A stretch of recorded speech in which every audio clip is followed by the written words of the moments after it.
Welcome everyone, this is Nathan Lindorf with The Rational Independent. Today we close out my first week in my new job, the spring break week where my kids have been running terrors all through the house, and, well, politics is business as usual, so we'll dive into that in a moment. But thank you all for your time and attention. If you like what you hear, please drop a like or a subscribe to my channel. If you don't like what you hear, drop a comment. I am very interested to hear from people who I agree with, and I'm also interested to hear from people who I do not agree with. I'm weird like that, but take me up on it. Drop a comment. Let's see how it goes.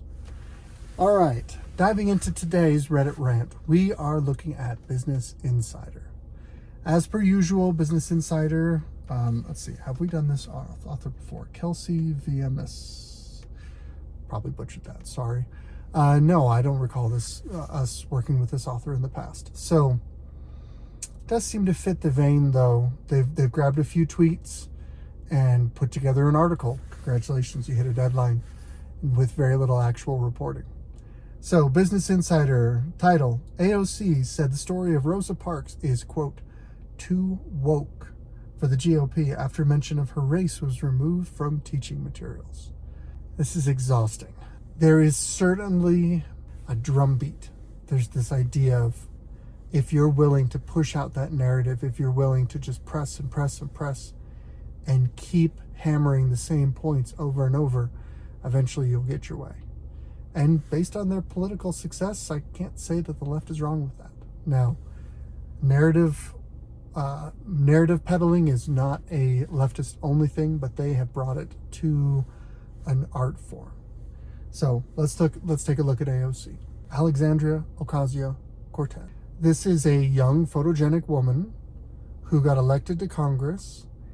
Interestingly enough, if you look at how this came about, she responded to effectively a casting call from a political action committee, looking for someone to draft someone to primary an old white guy in this deeply blue District of New York.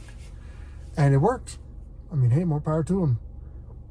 I guess that's what you get when you're an entrenched politician and you don't pay attention to the up-and-comer coming from your left. AOC definitely has a drumbeat. She definitely has a message to push. And she, as part of the squad, I'm trying to... Okay, so let's just talk frankly for a second. I'm trying to thread the needle here, because AOC is easily mockable. She's not a very heavyweight thinker. She doesn't put out well thought out policies. She doesn't really participate in the legislative process with any degree of enthusiasm. She is there to stir the pot, to be on social media, to be moving the narrative culturally from a political perspective. And for that, she's very good. But she does that. It's hard to take her seriously because that's how she approaches her job. It's a little bit like someone who gets hired to be the principal of an elementary school and then decides to spend all their time trying to be friends with the kids and ignoring the actual, budgets and expenses and upgrades and expansion plans and working with the school board and all the other stuff that the principal's supposed to do because they'd rather just be popular with the kids. That's not how this works. That's one side. And I've met many people and I listen to many people on the right who every time AOC comes up, they just lampoon her. They just throw mockery at her. She's easily mockable. But what does that really accomplish? Be very careful when you engage with mockery because you're going to end up harming yourself, frankly speaking. It doesn't contribute much to the conversation to just mock people that you don't agree with because they're ridiculous. Because there's ridiculous people all through politics. Harry Reid, Mitt Romney, there you go. Both Mormons, one's on the left, one's on the right, both ridiculous, both easily mockable. Setting all that aside, AOC is pushing out an agenda. And she's doing that. She's pretty effective on a cultural level, and she's very effective within her own base. She's good at whipping up the base. More power to her. She's got game in that regard. At the same time, it's hard to if I'm not just going to mock her, it's hard to seriously engage with her on a philosophy or ideas level, because she doesn't actually think through what she's like. She doesn't engage with the substance of what she's talking about. So it's almost like wrestling a pig.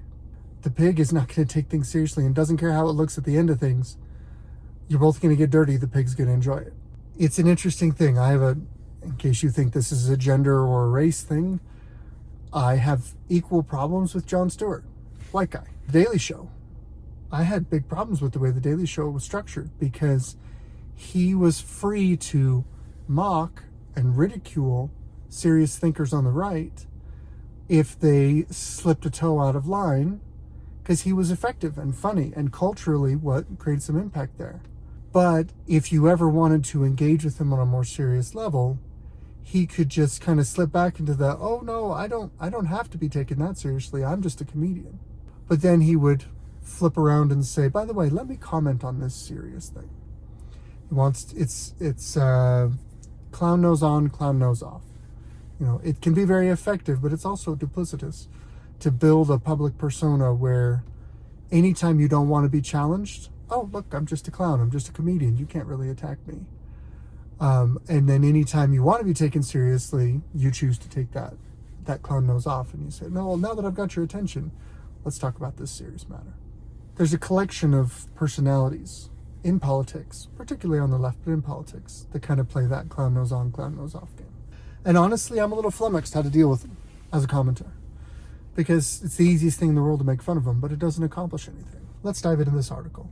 AOC said the story of Rosa Parks is, quote, too woke for the GOP after mention of her race was removed from teaching materials. It looks like there is now, at least I gather, they're not very specific here in the article. I gather that there is a piece of legislation backed by the GOP in the House of Representatives that mirrors or is similar to the state level legislation that passed in Florida, the Parental Bill of Rights Act. If that's the case, and there's a little bit of assumption there, so take that with a grain of salt, then what we're really saying is this legislation has been tried at a state level, and now we want to try and implement it at a federal level. That's going to interact with things differently, because the federal government's not the same as the state government. So I'm not 100% sure I'm thrilled with this as a particular plan. Like I've said many times, I'm very leery of top-down efforts to control and regulate. It's almost impossible to see all of the unintended consequences you're going to create. Which is why I say abolish the Federal Department of Education, because that is an attempt to provide top-down control over something that is fundamentally a local, or even more fundamentally, a family-level issue. But that's a whole other topic for another day. She's criticizing this GOP-backed Bill of Rights. She says the bill could lead to banning books similar to legislation on the state level. So that's where I got the implication that we're talking about a federal piece of legislation.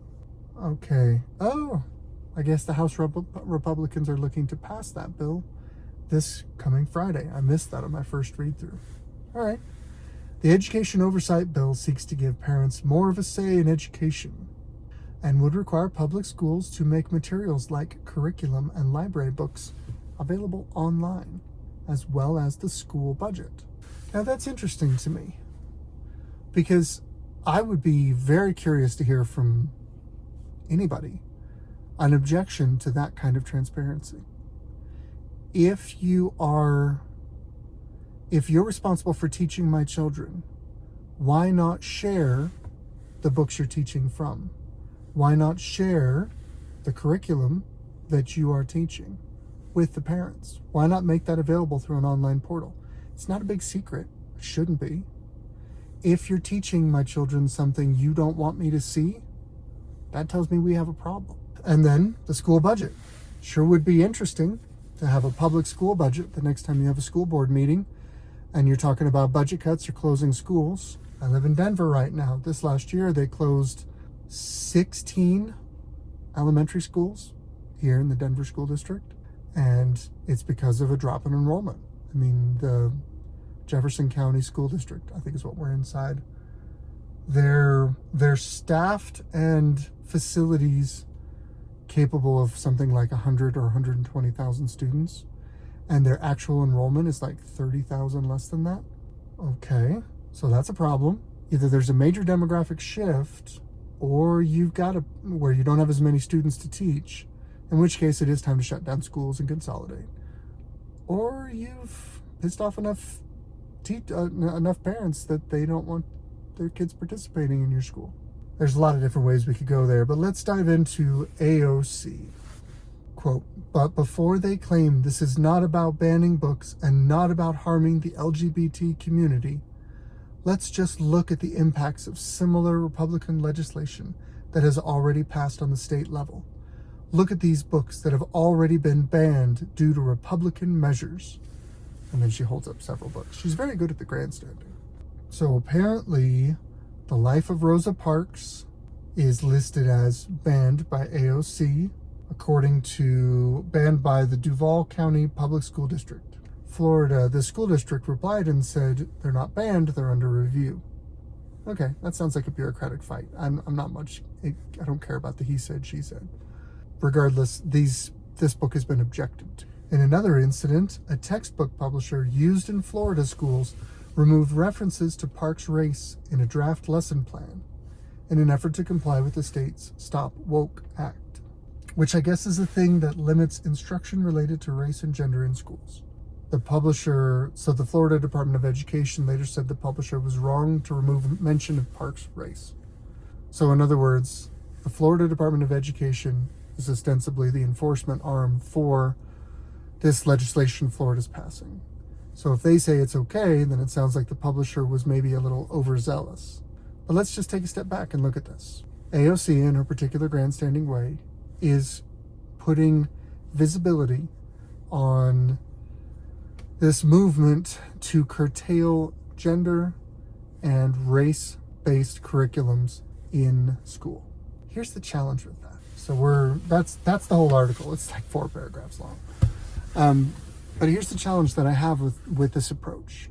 Similar to the clown nose on, clown nose off thing, when you say that your opponent opposes teaching race and gender in schools, you're presenting that as saying that your opponent, this is a straw man, classic straw man, you are presenting your opponent's position as these topics are taboo and cannot be discussed in class. The children must be protected from them, the teachers cannot be trusted with them, under no context can they be discussed. That's silliness. And this is where I say I have a hard time with, I don't want to mock her, but I also can't take her seriously because she's presenting that her opponents want to make the topic of race and gender taboo in school. As we've talked about in previous videos, the Florida legislation regarding instruction on basically sexual topics, which includes a discussion of gender, because the left has sexualized the gender conversation. Arguably, you could have a gender conversation that's not sexualized, but it would be hard to do, and it's not what the left wants to do with those topics. The actual legislation says, for these grades, don't teach these things. As example, 3rd grade and under, 8 years old and younger. Don't talk to them about sex. Don't talk to them about homosexuality. Don't talk to them about LGBTQ, AAIP, gender deviant stuff, whatever. That's not a topic that needs to be discussed at that age. I agree with that wholeheartedly. I have kids. I'm very open and upfront with my kids. I give them instruction, information. I want to be the one they come to when they have questions about life. So when they come to me, I try and give them sincere answers. I am a good teacher. I'm a good explainer. These are things that are skills of mine. I don't even broach the topic of sex until a child is 8 years old. They don't relate. Their brain is not developed enough. Their spirit is not ready for this information. They are little pudding people. They're unformed. And if you take a unformed, immature child and you prematurely confront them with topics that they are not ready for, you can stunt the development of that child. You can warp the development of that child. You can increase the probability that that child will develop deviant gender and sexual behavior. It's a tale as old as time. Many people who express themselves out of the norm sexually have a history of abuse or a history of an unusual family circumstance where they were exposed to certain topics too early or in a harsh way or whatever. It's natural for children to be curious about these things.